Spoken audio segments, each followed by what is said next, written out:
Right now, at this very moment, something extraordinary is unfolding in the Caribbean that could reshape the entire global trade system as we know it. While the world's attention has been fixated on the Panama Canal and the Suez Canal, a small island nation of just under 3 million people is making a move so audacious, so perfectly calculated, that it's causing shipping executives in Rotterdam, Singapore, and Shanghai to sit up and take notice. Jamaica is transforming Kingston into a megaport that could become the new gateway between the Americas and possibly the world. This isn't just another infrastructure project. This is a nation betting its entire future on one brilliant geographic advantage that's been hiding in plain sight for centuries. And the most shocking part, it's actually working. Before we dive into this incredible transformation, if you want to stay ahead of the curve on stories like this that are reshaping our world, hit that subscribe button and help us reach 10,000 subscribers. Trust me, you won't want to miss what's coming. Let's talk about what's actually happening in Kingston right now, because the scale of this transformation is almost difficult to comprehend. Jamaica isn't just expanding a port. They're repositioning themselves as the critical transshipment hub that connects North America, South America, Europe, and Asia. Think of it as building a new intersection on the world's busiest highways, except these highways are ocean routes that carry 90% of global trade. The vision here is breathtakingly simple yet profound. Massive cargo ships crossing the Pacific or Atlantic don't want to make multiple stops. It's inefficient, expensive, and time-consuming. What they need is a central hub where they can offload containers that are then redistributed to smaller vessels heading to dozens of different destinations. Kingston is positioning itself to be that hub for the entire Western Hemisphere. But here's where it gets really interesting. The infrastructure that's being built and upgraded right now isn't some distant dream scribbled on a napkin by optimistic politicians. We're talking about real, tangible developments that are already changing the game. The Kingston Container Terminal has undergone massive expansion. We're looking at berths that can accommodate the largest container ships currently sailing the oceans. Those mega vessels that are longer than aircraft carriers and can carry over 20,000 containers. The port's draft, that's the depth of water needed for these behemoths, has been increased to 15 meters and counting. To put that in perspective, that's deep enough for vessels that most ports in the region simply cannot handle. And Jamaica isn't stopping there. New gantry cranes, some of the most advanced in the world, have been installed. These aren't your grandfather's dockyard cranes. These are precision instruments capable of loading and unloading containers at speeds that would have seemed impossible a decade ago. The numbers tell a compelling story. The current capacity is approaching 2 million 20-foot equivalent units annually, with plans to expand that to well over 3 million in the next phase. But capacity alone doesn't create a hub. It's about speed, efficiency, and reliability. Kingston has been slashing turnaround times, getting ships loaded, unloaded, and back out to sea faster than many competing ports. In the shipping industry, time quite literally is money, and Jamaica understands this better than most. Now, let's address the elephant in the room, or perhaps more accurately, the canal in the region. The Panama Canal has been the undisputed king of Western Hemisphere shipping for over a century. But here's what most people don't realize. The Panama Canal has constraints, size constraints, traffic constraints, cost constraints. Even after its expansion, there are limits to how many ships can pass through and how large those ships can be. And as global trade continues to explode, those constraints become more problematic. This is where Kingston's strategy becomes genius. They're not trying to replace the Panama Canal. They're positioning themselves as the essential complement to it. Some routes don't need to go through Panama at all. Some ships are too large. Some shipments need to be split and sent in different directions. Kingston is building itself to handle all of these scenarios.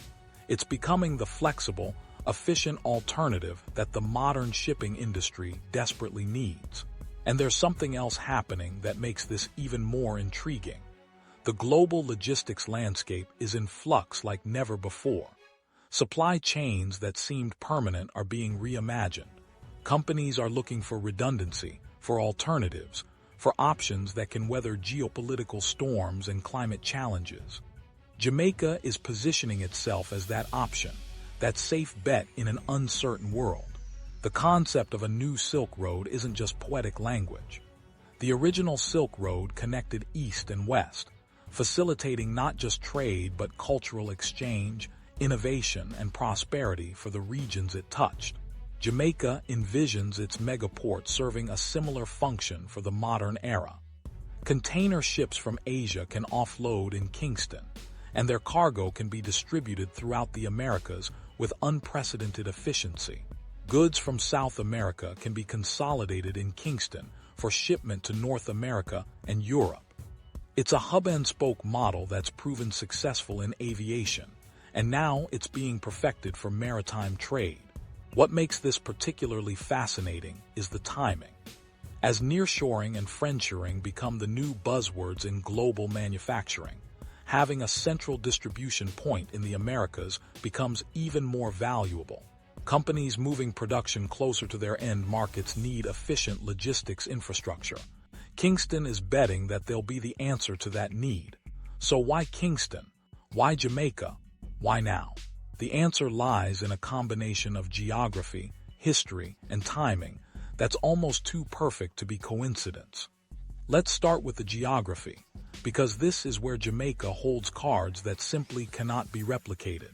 Kingston sits at a maritime crossroads that mapmakers have marveled at for centuries. Look at a globe, really look at it, and you'll see what I mean. Jamaica is positioned almost equidistant from the major markets of North America and South America. Miami is roughly 700 nautical miles away. The Panama Canal is about 600 nautical miles. Major ports in South America, Colombia, Venezuela, are all within easy reach. But proximity is just the beginning. What Jamaica possesses, and what you cannot engineer or build, is one of the finest natural deepwater harbors in the entire Caribbean, possibly in the Western Hemisphere. Kingston Harbor isn't some artificial construct requiring constant dredging and maintenance to stay viable. It's a natural harbor, protected by the palisados, a long sand spit that creates a massive, calm basin perfect for port operations. This harbor is deep, naturally deep, which means less dredging, lower maintenance costs, and the ability to accommodate the largest vessels with relative ease. The Caribbean location itself provides another crucial advantage: weather. Unlike ports further north that can be impacted by winter storms, or some Asian ports vulnerable to typhoons, Kingston operates year-round with remarkable consistency. Hurricane season does pose occasional challenges, but the harbor's natural protection and Jamaica's preparedness infrastructure minimize disruptions. Now, here's where the story gets really interesting. This isn't the first time Jamaica has recognized its strategic position. History is littered with attempts to leverage this geographic advantage. In the colonial era, Port Royal was one of the wealthiest and most important ports in the Caribbean, a hub for trade and, let's be honest, piracy. Even then, the strategic value was obvious. In more recent decades, there have been multiple attempts to develop Kingston as a major port. Some succeeded partially. Others stalled due to lack of capital, political instability, or simply bad timing. So what makes this time different? Why should we believe this megaport vision will succeed where previous attempts fell short? The answer is multifaceted. First, the global economic conditions have never been more favorable. World trade volumes are at historic highs and continuing to grow. The ships are getting bigger, requiring fewer ports with more capacity.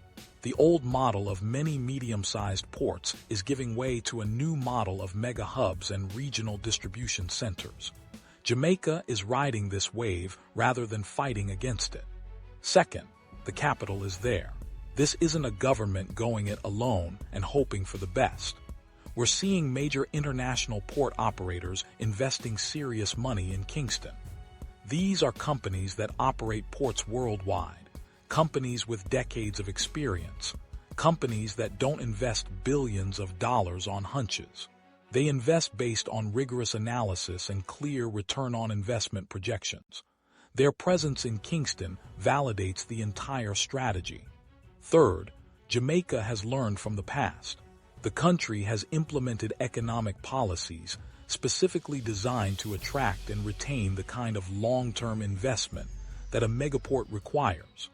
We're talking about special economic zones with competitive tax structures. We're talking about streamlined regulatory processes that don't strangle business in bureaucratic red tape. We're talking about labor laws that balance worker protections with operational flexibility. The economic incentives Jamaica is offering aren't just competitive, they're compelling. Tax holidays for new investments, duty-free importation of equipment and materials for port operations, streamlined customs procedures that reduce costs and delays. These aren't giveaways. They're strategic investments in attracting the caliber of operators and partners that can make the megaport vision a reality. But perhaps the most crucial difference this time is the infrastructure beyond the port itself. A megaport is useless if you can't efficiently move goods to and from it. Jamaica has been investing in road networks, logistics parks, and intermodal facilities. The goal is seamless movement from ship to truck to warehouse to final destination, or ship to smaller vessel for regional distribution. Every minute saved in that chain represents value added and competitive advantage gained. There's also a human element that can't be overlooked. Jamaica has been developing its workforce with the skills needed for modern port operations.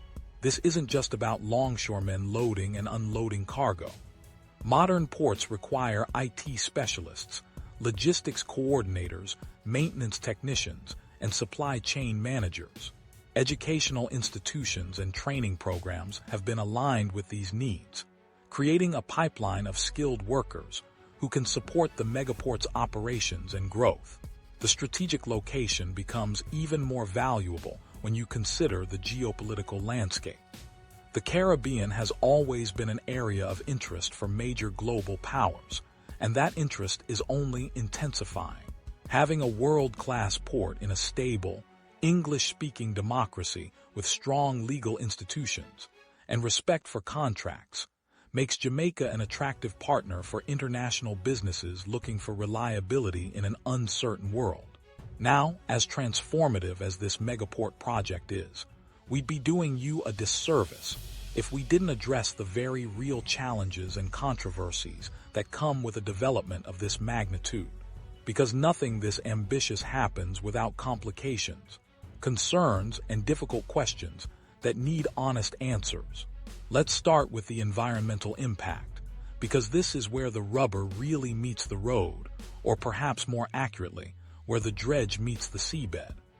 Expanding a port to megaport status requires significant dredging operations.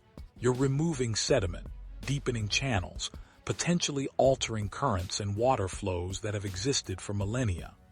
The marine ecosystem doesn't care about economic development plans. Fish, coral, seagrass beds, they respond to physical changes in their environment, and those responses aren't always positive. Jamaica's coastal waters are part of a broader Caribbean marine ecosystem that's already under stress from climate change, ocean acidification, and overfishing. Adding the disruption of major port expansion into this mix raises legitimate concerns. Dredging stirs up sediments that can smother coral reefs. Increased ship traffic brings risks of pollution, potential oil spills, and disruption to marine life. The noise from construction and constant ship traffic can affect marine mammals and fish populations. To Jamaica's credit, environmental impact assessments have been conducted, and mitigation measures have been put in place.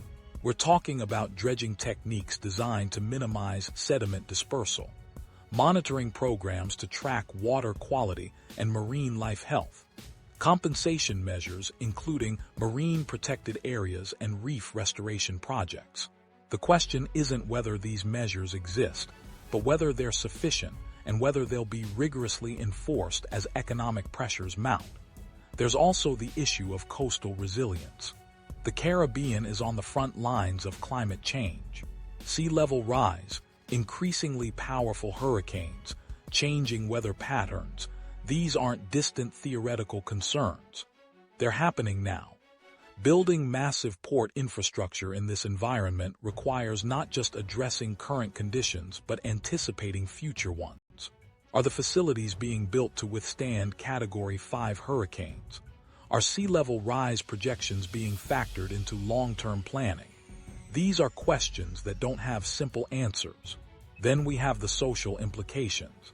And this is where things get particularly complex and emotionally charged. Large-scale infrastructure projects have a history, not just in Jamaica but worldwide, of displacing communities, disrupting traditional ways of life, and creating benefits that flow more to investors and corporations than to local people who bear the costs. Waterfront areas in Kingston, like in many port cities, have historically been home to working-class communities. Port expansion and the development that follows, logistics parks, warehouses, container yards, these require land. Acquiring that land, even when done legally and with compensation, means people are displaced from homes and neighborhoods where families have lived for generations.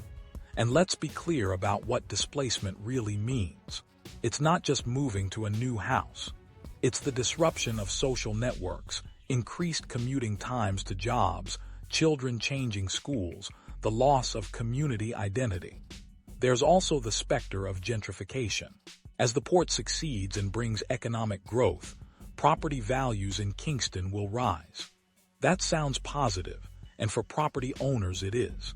But for renters, for people living on fixed incomes, for small businesses operating on thin margins, rising property values translate to rising rents that can push them out of their own communities. Kingston could become a victim of its own success if the benefits aren't distributed equitably. Jamaica has pledged that this megaport will benefit ordinary Jamaicans, not just international corporations and wealthy investors. But ensuring that promise becomes reality requires proactive policies. It means job training programs that give locals priority for port employment. It means affordable housing initiatives to prevent displacement. It means small business development programs that help Jamaican entrepreneurs plug into the logistics and service economy the port creates. It means transparent governance that ensures revenue from the port flows into public services, education, healthcare, and infrastructure that benefit everyone. The geopolitical dimension adds another layer of complexity. The Caribbean has always been an arena where global powers project influence and protect interests. A megaport in Kingston isn't just an economic asset, it's a strategic one. Port operators from various countries are interested in Jamaica's development. Investment flows from different parts of the world. Each comes with its own set of interests and influences.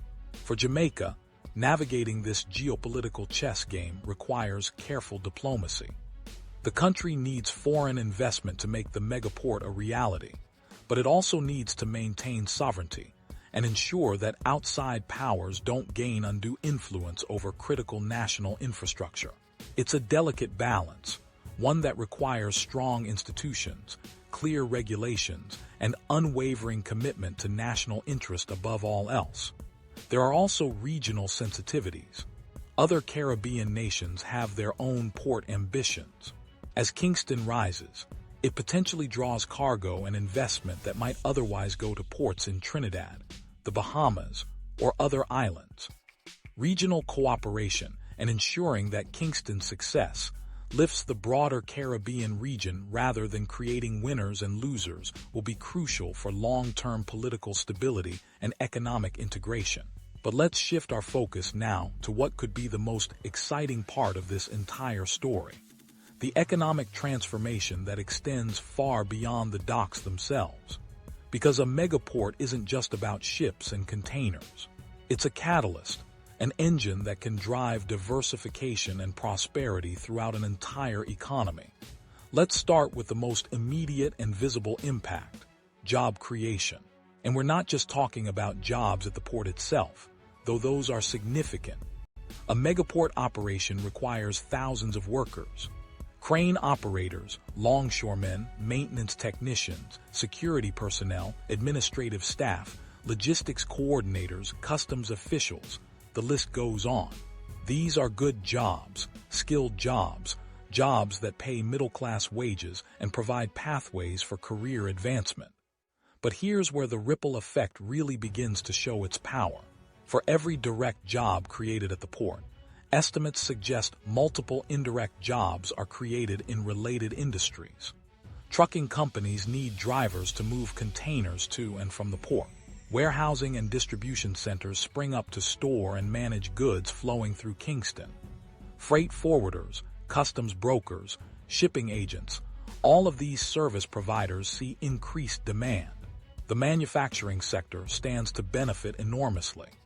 One of the challenges many Caribbean nations face is the difficulty and cost of importing raw materials and exporting finished goods. A megaport with efficient, affordable logistics changes that equation dramatically. Suddenly, it becomes viable to manufacture products in Jamaica for export to North American, South American, and European markets. We're talking about light manufacturing, assembly operations, specialized production that can leverage Jamaica's educated workforce and favorable business climate. Several international companies have already expressed interest in establishing manufacturing operations near Kingston, specifically because of the port. The concept of a logistics hub naturally extends to a manufacturing hub. Components can be imported efficiently, assembled in Jamaica, and exported to final markets with minimal delays and costs. This kind of manufacturing creates jobs that are often more stable and better paid than traditional tourism sector employment. Speaking of tourism, the port development is having an interesting effect on this sector as well. Cruise ship tourism is already significant in Jamaica, but the expanded port facilities allow for larger cruise ships and better passenger experiences. More importantly, the overall economic development that the megaport catalyzes makes Jamaica a more prosperous and attractive destination. Better infrastructure, more employment, rising incomes, all of these factors contribute to a more vibrant tourism product. The service sector explosion is another fascinating dimension. Think about all the services that port workers, manufacturing employees, and business professionals need. Restaurants, retail shops, healthcare facilities, financial services, telecommunications, transportation, entertainment. All of these sectors expand to serve the growing workforce and business community. These service sector jobs, while sometimes overlooked, form the backbone of a middle-class economy. Real estate and construction represent another major ripple effect. Housing for workers needs to be built. Office buildings for logistics companies and freight forwarders spring up. Warehouses and distribution centers require construction. Roads need upgrading. All of this construction activity creates jobs and stimulates the broader economy. And unlike some boom-bust construction cycles, port-related development tends to be more sustained and stable. The technology sector is also getting a boost that many people don't immediately associate with a port. Modern ports are high-tech operations. Automated systems, real-time tracking, data analytics, cybersecurity, these are all crucial components of a 21st century megaport. Jamaica is seeing growth in IT services and tech startups that support port operations and the broader logistics industry. Education and training institutions are expanding programs to meet workforce needs. Universities are developing supply chain management and logistics programs. Technical schools are training equipment operators and maintenance technicians. This investment in human capital has benefits that extend far beyond the port itself, creating a more educated and skilled workforce for the entire economy. Perhaps most importantly, the megaport is driving economic diversification. Jamaica, like many Caribbean nations, has historically relied heavily on a few key sectors: tourism, bauxite and alumina, agriculture. This lack of diversification creates vulnerability. A downturn in any one sector can devastate the economy. The megaport is creating a new pillar of the economy, one with global reach and growth potential that doesn't depend on tourists visiting beaches or commodity prices set in foreign markets. The revenue generation for the government is also substantial. Port fees, taxes on related businesses, customs revenue, all of this flows into government coffers. This money can fund education, healthcare, infrastructure improvements, and social programs that benefit all Jamaicans. Of course, this assumes good governance and wise allocation of resources, but the potential is undeniably there. There's also a regional dimension to consider. Jamaica's success could inspire and enable similar developments throughout the Caribbean. Kingston could become a hub that feeds cargo to smaller ports across the region. Jamaican logistics expertise could be exported to neighboring nations. The entire Caribbean could benefit from having a world-class megaport in the region that raises the profile and capabilities of Caribbean maritime infrastructure. Small and medium-sized businesses, the backbone of any economy, stand to benefit tremendously. Local trucking companies can expand their fleets. Jamaican-owned warehousing operations can grow. Service providers of all kinds, from catering companies serving port workers to maintenance firms servicing equipment, can build sustainable businesses around port-related activity. This distribution of economic benefits across many players, rather than concentration in a few large corporations, is crucial for broad-based prosperity. So let's zoom out and look at the bigger picture. What does all of this mean for Jamaica's future? How could a megaport fundamentally reshape this nation's identity and position in the world? The long-term vision here is nothing short of transformative. Jamaica is attempting to shift its entire economic model, its national identity even, from a small island dependent on external factors to a critical node in the global economic network. This is Jamaica's bold bet, and if it pays off, we're witnessing the birth of a new kind of economic powerhouse, one built not on natural resources or manufacturing might, but on strategic vision, geographic genius, and the determination of a people ready to claim their place at the center of the global stage.